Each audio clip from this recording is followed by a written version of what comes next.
चलिए आज एक ऐसे सफर पे निकलते हैं जहां विज्ञान की सारी सीमाएं खत्म हो जाती हैं और एक बहुत ही गहरे प्राचीन रहस्य की शुरुआत होती है। आज के इस विशेष विश्लेषण में हम ओडिशा के पुरी शहर की ओर रुख कर रहे हैं। ये सिर्फ एक धार्मिक स्थल की बात नहीं है, बल्कि यह एक ऐसी वास्तुकला और इंजीनियरिंग पहेली है जिसने सदियों से बड़े बड़े वैज्ञानिकों और शोधकर्ताओं को हैरत में डाल रखा है। जी हाँ, हम बात कर रहे हैं विश्व प्रसिद्ध जगन्नाथ मंदिर की। आज हम उन असाधारण घटनाओं की तह तक जाने की कोशिश करेंगे जो हमारी आम समझ से बिल्कुल परे हैं। अब ये एक बहुत ही दिलचस्प सवाल है। जरा सोचिए, क्या हो अगर कोई इमारत भौतिकी और विज्ञान के उन नियमों को खुलेआम चुनौती देने लगे जिन्हें हम पत्थर की लकीर मानते हैं। आज के इस मॉडर्न जमाने में जहां हर चीज के पीछे कोई ना कोई साइंस या लॉजिक ढूंढा जा सकता है, वहीं कुछ चीजें ऐसी भी हैं जो हमारे सारे तर्कों को फेल कर देती हैं। नॉर्मली क्या होता है, हवा जिस तरफ चलती है चीजें उसी तरफ उड़ती हैं, है ना। ग्रेविटी और हीट के अपने फिक्स नियम हैं, लेकिन जब एक प्राचीन इमारत इन सारे नेचुरल नियमों को उलटने लगे तो उसे क्या कहेंगे? क्या ये कोई ऐसी एडवांस्ड प्राचीन तकनीक है जिसे आज की दुनिया भूल चुकी है, या फिर कुछ ऐसा है जिसे इंसानी समझ के दायरे में बांधा ही नहीं जा सकता? चलिए इसी सवाल के साथ आगे बढ़ते हैं। तो चलिए सबसे पहले रहस्य की स्थापना करते हैं और पुरी के इस अद्भुत मंदिर की पृष्ठभूमि को समझते हैं। इस पहेली को सुलझाने के लिए पहले इसके ऐतिहासिक और भौगोलिक आधार को समझना होगा। जगन्नाथ मंदिर कोई साधारण इमारत नहीं है। 12वीं शताब्दी की यह संरचना लगभग 1000 साल से भी ज्यादा पुरानी है और इसका मुख्य शिखर करीब 214 फीट ऊंचा है। जरा सोचकर देखिए, बिना किसी मॉडर्न क्रेन या भारी मशीनों के उस जमाने में इतने विशाल पत्थरों को इतनी ऊंचाई तक ले जाना ही अपने आप में इंजीनियरिंग का एक बहुत बड़ा चमत्कार है।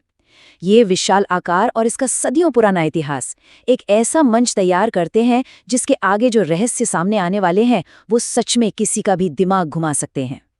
अब आते हैं उन बातों पर जो सच में चौंकाने वाली हैं, इसके वास्तुकला और भौतिक रहस्य जो विज्ञान की सारी उम्मीदों को सीधे तौर पर चुनौती देते हैं।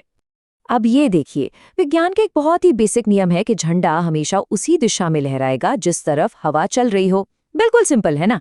लेकिन हैरानी की बात यह है कि जगन्नाथ मंदिर के सबसे ऊपरी शिखर पर लगा ध्वज, जिसे पतित पावन बाना कहते हैं, वो हमेशा हवा की उल्टी दिशा में लहराता है। मतलब अगर हवा पूर्व से पश्चिम जा रही है तो झंडा पश्चिम से पूर्व की ओर उड़ेगा। और हाँ, हर दिन एक पुजारी पूरे 214 फीट ऊंचे शिखर पर बिना किसी सेफ्टी गियर के चढ़ता है और इस झंडे को बदलता है। कई साइंटिफिक स्टडीज हो चुकी हैं, लेकिन आज तक कोई भी एरोडायनेमिक सिद्धांत इस बात को स्पष्ट नहीं कर सका है। रोशनी और परछाई का ये खेल तो और भी ज्यादा अविश्वसनीय है। हम सब जानते हैं कि दिन के समय सूरज की रोशनी किसी भी चीज पर पड़े तो उसकी परछाई जमीन पर बनती ही है। ये एक अटल सत्य है। लेकिन जगन्नाथ मंदिर के मुख्य गुंबद की परछाई दिन के किसी भी समय, किसी भी दिशा में जमीन पर पड़ती ही नहीं। कुछ लोग कहते हैं कि ये एक बहुत ही कॉम्प्लेक्स आर्किटेक्चरल डिजाइन का नतीजा है, जहां परछाई खुद इमारत पर ही गिरती है। लेकिन फिर भी इतने विशाल गुंबद की परछाई का बिल्कुल गायब हो जाना, ये प्राचीन भारत के उन वास्तुकारों की ऐसी गणितीय प्रतिभा है जिसे आज की तारीख में भी पूरी तरह डिकोड नहीं किया जा सका है। ध्वनि की यानी अकॉस्टिक्स के मामले में भी ये जगह बिल्कुल हैरान कर देने वाली है। मंदिर समुंदर के बिल्कुल पास है और बाहर लहरों का शोर बहुत साफ सुनाई देता है। लेकिन जैसे ही कोई मंदिर के मुख्य प्रवेश द्वार यानी सिंह द्वार से अंदर अपना पहला कदम रखता है, समंदर की लहरों की आवाज अचानक से पूरी तरह गायब हो जाती है। ये कोई धीरे धीरे कम होने वाली आवाज नहीं है, बल्कि एकदम शार्प कट ऑफ है। जैसे ही बाहर कदम रखा, आवाज फिर से लौट आती है। क्या ये कोई प्राचीन साउंड कैंसिलेशन तकनीक है या दीवारों की बनावट ही कुछ ऐसी है? कारण चाहे जो भी हो, ये अनुभव एकदम अचूक है। और भौतिक रहस्यों की ये लिस्ट यहीं पर खत्म नहीं होती। शिखर पर लगा नीलमणि धातु का विशाल नील चक्र एक और इंजीनियरिंग मिस्ट्री है। इसे कुछ इस तरह डिजाइन किया गया है कि शहर के किसी भी कोने से देखने पर ऐसा लगता है जैसे ये सीधा देखने वाले की तरफ ही मुड़ा हुआ है। ये एक गजब का ऑप्टिकल इल्यूजन है। और सबसे दिलचस्प बात तो ये है कि इस मंदिर के ठीक ऊपर से कभी कोई परिंदा उड़ता हुआ नहीं दिखता और ना ही कोई हवाई जहाज इसके ऊपर से गुजरता है। ये सरकार का बनाया कोई नो फ्लाई जोन नहीं है, बल्कि ऐसा लगता है जैसे प्रकृति ने खुद यहाँ अपना कोई नियम लागू कर रखा है। चलिए भौतिक चमत्कारों से थोड़ा आगे बढ़ते हैं और बात करते हैं उन अनूठी परंपराओं की जो भौतिक दुनिया के नियमों से परे हैं। इन पत्थर की संरचनाओं से परे कुछ ऐसे अनुष्ठान भी हैं जो सदियों से बिना रुके चले आ रहे हैं, जैसे कि मंदिर की रसोई, जिसे रोसा घर कहा जाता है।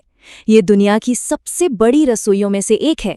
यहाँ भगवान का महाप्रसाद पकाने का तरीका थर्मोडायनामिक्स के सारे नियमों को फिर से धत्ता बता देता है।